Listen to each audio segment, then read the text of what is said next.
Acchiappa l'idea! Oggi facciamo assieme un mulino a vento per presepe.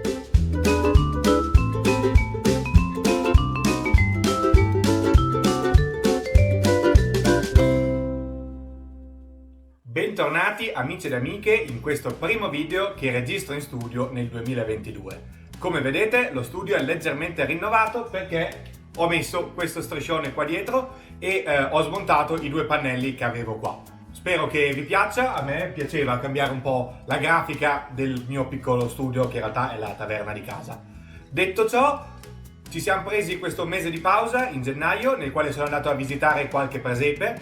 Vi lascio qua su linkata la playlist dove potete andare a ritrovare i video se ve li siete persi. In più, sempre in gennaio è uscito questo che è un volantino, un opuscolo, un giornalino che ho realizzato per conto di Toys e nel quale ci sono dei progetti per bambini. Ecco, non mi occupo solo di presepi e ho fatto questa collaborazione con Toys.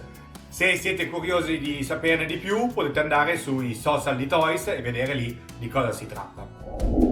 Dovete sapere che in molti mi chiedete tanti progetti. Io ho una lista salvata sul mio cellulare dove mi segno tutte le cose che voi mi chiedete e che magari prima o poi arriverò a farci dei video sopra. Voi continuate a chiedermele, io continuo a segnarmeli e prima o poi appunto faremo tutti i video. Ma nel 2022 l'idea era quella di lanciarmi sull'aspetto movimenti e statuine in movimento.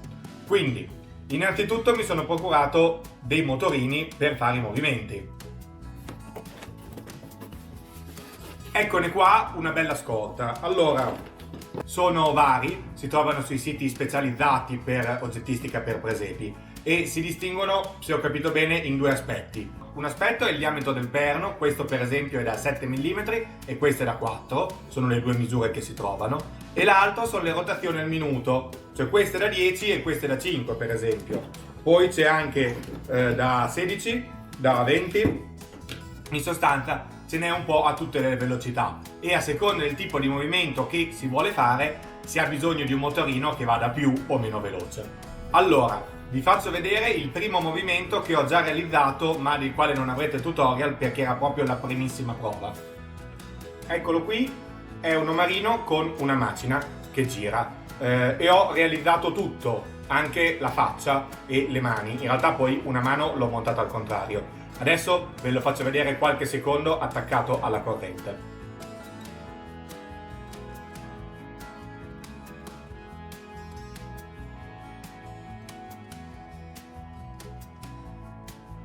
Bene, come avete visto funziona. Tra l'altro una mano mi sono sbagliato e attaccata storta, cioè la testa in giù, ma era appunto la primissima prova. Sono abbastanza soddisfatto, si possono migliorare una serie di cose. Ma vediamo di partire dal livello più base possibile e fare un semplice mulino. Un semplice mulino con le pale che girano, una casetta con le pale che sporgono e girano. Quindi, per fare questo utilizzeremo un motorino da 10 giri al minuto con il diametro qui del perno che sporge di 7 mm e questo pezzo qui che si chiama puleggia che deve essere del diametro giusto, quindi sempre da 7. Qua la puleggia ha già una superficie su quale andremo a attaccare poi le nostre pale e una vitina che ci consente poi di fissarlo al perno che sporge dal motorino. Adesso, prima di partire, velocissimamente la nostra scheda progetto. Grado di difficoltà 2 su 5, tempo necessario 2 su 5, costo del progetto 2 su 5. Prevalentemente per il costo del motorino e qua della puleggia che fra l'uno e l'altro si aggirano all'incirca sui 10 euro, più un pochino di materiale vario, quindi fa 2 su 5. Se siete curiosi di sapere a cosa corrisponde la scala di misurazione che utilizzo nelle schede progetto, trovate una slide che ho realizzato e ho caricato nella sezione community del canale YouTube Acchiappa l'idea. Ma non perdiamo altro tempo e iniziamo subito a vedere la costruzione del mulino. Per fare la struttura del mulino utilizzo un tubo di cartone che è largo circa 8 cm e faccio un segno ad altezza 20 e quindi vado con un seghetto a tagliarlo appunto dove ho fatto il segno con la matita. Se non avete un seghetto va bene anche un cutter, direi. Poi prendo un pezzettino di cartone di uno spessore medio, cartoncino di una busta di Amazon riciclo. Vado quindi a fare un taglio e poi incollo una porzione con la colla a caldo in modo da fissarlo come vedete. Poi faccio una riga circa 1 centimetro più larga rispetto al bordo del nostro tubo e lo vado a tagliare con le forbici. Ottengo quindi un cappellino cinese tipo che sporge un attimo rispetto al tubo.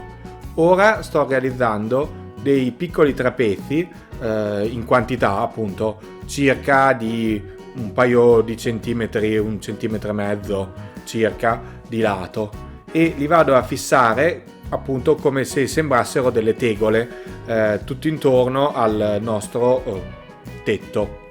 E poi dopo che ho fatto un giro vado a sovrapporre il giro superiore in modo che sia un attimo sfalsato come sarebbero le tegole nella realtà. Non dovete essere assolutamente precisissimi, anzi un pochino di tegole mosse stanno bene, e in cima ci metto tipo una specie di cappellino anche lì, così. Ecco. Poi adesso vado a prendere le misure di quello che è lo spazio che potrebbe occupare il nostro motorino internamente e vado a fare con il trapano un buco in modo da far passare il perno appunto che trasmetterà il movimento alle pale, e lì ci si metterà la puleggia. Questa è la puleggia. Adesso andiamo a creare le pale. Utilizzo dei bastoncini da gelato, in particolare 4 di partenza. Per tutte le misure vi rimando al PDF che trovate nella cartella che è linkata nella descrizione del video. Comunque, per aiutarmi nella lavorazione utilizzo dello scotch di carta e vado a fissare temporaneamente i bastoncini al mio piano di lavoro. Poi qua incollo un quadratino di cartone e poi con degli altri bastoncini tagliati in lunghezza vado a creare la struttura delle pale. Qui ne metto una in diagonale prendendo il riferimento con la matita e poi appunto li taglio utilizzando queste tronchesi oppure anche il seghetto o delle forbici un pochino grosse o da giardinaggio vanno benissimo. Fisso anche questi pezzi con lo scotch di carta in modo che non si muovano quando li vado poi a incollare. Per incollarli la colla a caldo è comodissima e si raffredda in un attimo e appunto fa presa molto in fretta. Quindi vado a mettere un altro pezzettino qui in modo da rinforzare un attimo la struttura e poi un ultimo pezzettino al centro, sempre un po' per un fattore estetico, un po' per rinforzare la struttura delle nostre pale. A questo punto possiamo staccarle ed eccole qua. Lì ci andrà appunto la puleggia. Andiamo a preparare una mistura fatta da questo che è gesso, ma possiamo usare anche dello stucco, questa che è segatura, ma possiamo usare anche della sabbia o della polvere di tufo, un po' di Vinavil e un pochino d'acqua. Otteniamo una pasta che a me è venuta un pochino liquida, quindi adesso ci vado ad aggiungere un altro pochino di gesso. Con questa pasta irregolare, un pochino casuale, andiamo a ricoprire il nostro tetto facendolo entrare bene un po' anche nelle varie fughe che si sono create fra le nostre tegole, e andiamo a ricoprire tutto e poi lo lasciamo asciugare. Nel frattempo andiamo a creare quella che è un po' la struttura della porta che sarà davanti al nostro mulino. Quindi anche qua prendiamo dei bastoncini di gelato e li andiamo a incollare con la colla a caldo.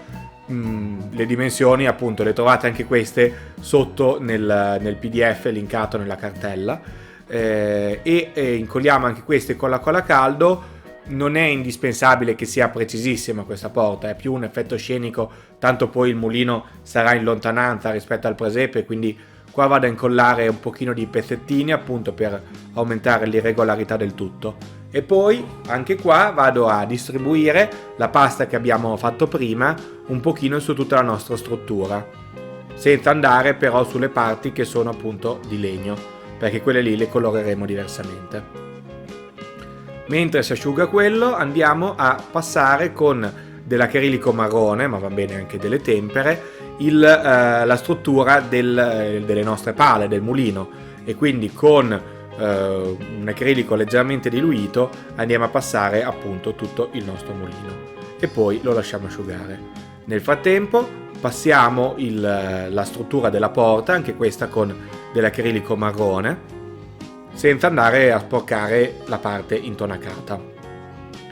Ecco qua. Ecco, siamo a questo punto qui. In realtà ho notato che se io metto qua le pale sono proprio davanti alla porta e quindi non starebbe benissimo. Ho pensato quindi che converrebbe un attimo alzare qua la questione e quindi penso che chiuderò questo buco e ne faccio uno un pochino più in alto, che penso stia un pochino meglio.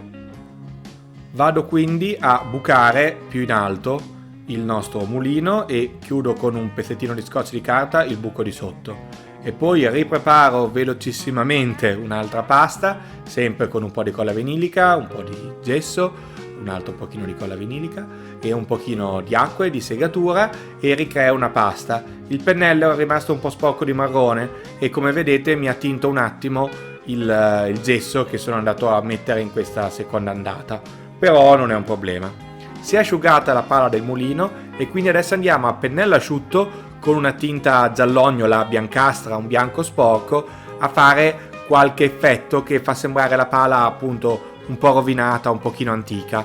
A pennello asciutto vuol dire con pochissimo colore nelle setole e passiamo anche la parte di legno del mulino.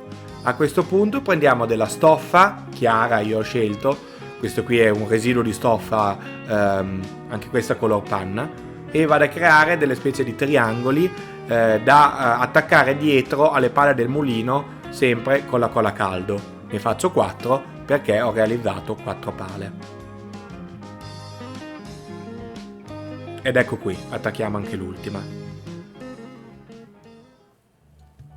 Ok, adesso prendiamo un acrilico scuro, quindi del marrone, del rossastro e del nero, e andiamo a colorare a pennello bagnato tutto il nostro tetto, facendolo entrare dentro alle fessure. Non diamo una tinta uniforme, ma facciamo delle parti più rossastre, delle parti più nere e andiamo a dare con una tinta molto molto diluita qualche tocco di sporco anche sulla struttura del mulino. Fissiamo qui una specie di tenda con la stessa stoffa che abbiamo usato per le pale e vediamo se ci convince. Direi di sì.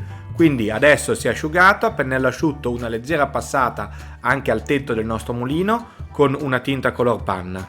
Poi fissiamo il motorino con la colla a caldo dentro alla nostra struttura e mettiamo un punto di colla anche lì dietro dove abbiamo fatto una scanellatura per far uscire il filo. Incolliamo il tetto con la colla a caldo sopra al muro e poi la puleggia al centro delle nostre pale. Con un cacciavite andiamo a fissare la puleggia al motorino e adesso srotoliamo il filo e proviamo a vedere se le pale girano. Ed ecco qua. Cosa ne pensate?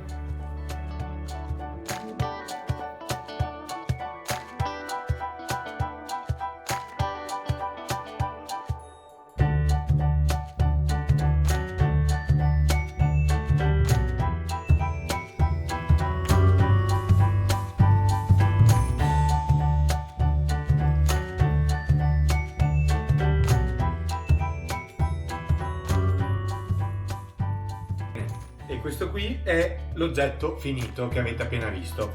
Io sono piuttosto soddisfatto di come è venuto. Vi volevo dire che inizialmente pensavo di metterci sotto questa tavoletta per fare la base, ma ho visto che stava in piedi anche senza e lo preferisco così perché è più facile poi da inserire nei progetti, nei presepi magari più grandi. Se si iniziano a mettere le basette poi dopo sono da nascondere, gli spigoli, una cosa o quell'altra, ma un pezzo del genere mi sembra più versatile e lo si può appunto collocare magari in lontananza sulla cima di un monte, così in un presepe sicuramente piuttosto grande, ecco, perché questo è un oggetto da, secondo me, collocare in secondo piano. Bene, fatemi sapere se questo progetto vi è piaciuto qua sotto nei commenti e se volete anche quali altri movimenti vi potrebbero interessare. Un po' alla volta vediamo di realizzarne parecchi in questo 2022. E così noi ci vedremo alla prossima idea creativa. Ciao!